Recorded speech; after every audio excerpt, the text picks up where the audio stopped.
3 raised to the power x times 9 raised to the power x under square root times 81 raised to the power x under square root, then all under square root is equal to 81. Find the value of x. To remove the square root, what we can do is square it. So let's square both the sides. So this is 3 raised to the power x, 9 raised to the power x under square root, then 81 raised to the power x under square root, then all under square root is equal to 81. So let's square it. So we square the right hand side also. This is called balancing the equation.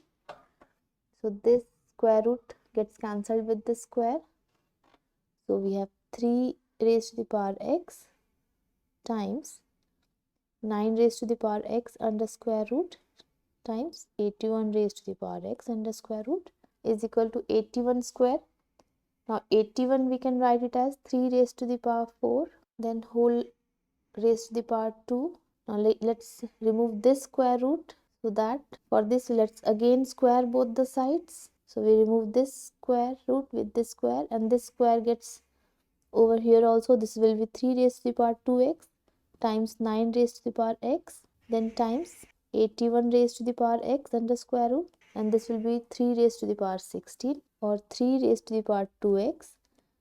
9 we can write it as 3 raised to the power 2 whole raised to the power x. This will be 3 raised to the power 2x times 81 raised to the power x is equal to 3 raised to the power 16.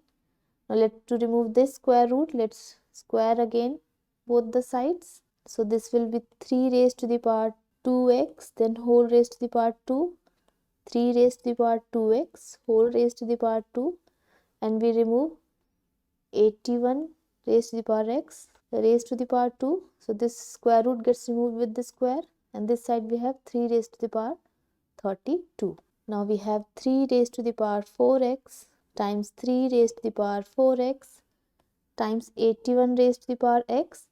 81 we can write it as 3 raised to the power 4 is equal to 3 raised to the power 32. Now there is an identity. If a raised to the power m times a raised to the power n, then we can write it as a raised to the power m plus n. Also there is a rule, if a raised to the power m is equal to a raised to the power n and a is not equal to 0 or 1, then m is equal to n. So using these two identities, first we will have 3 raised to the power 4x plus 4x plus 4x is equal to 3 raised to the power 32 using this identity.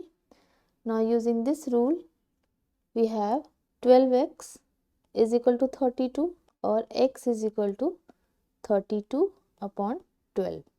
Now let's reduce this. 4 times 3 is 12, 4 times 8 is 32. So x is equal to 8 upon 3. We can verify this answer. Let's verify the value of x.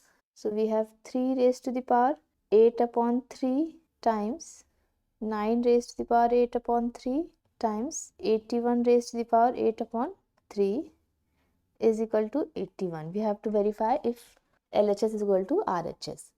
Now here 3 raised to the power 8 upon 3, the square root means it is raised to the power of 1 upon 2 times 9 raised to the power 8 upon 3 is 1 upon 2, this square root and then this square root, so this will be 1 upon 4 times 81 raised to the power of 8 upon 3, then there are 3 square roots, so this will be all raised to the power of 1 upon 8. So this will be 3 raised to the power 2 times 4 is 8, 4 upon 3 times this 9 we can write it as 3 raised to the power 2. So 16 upon 3 times 1 upon 4 or 4 times 4 is 16.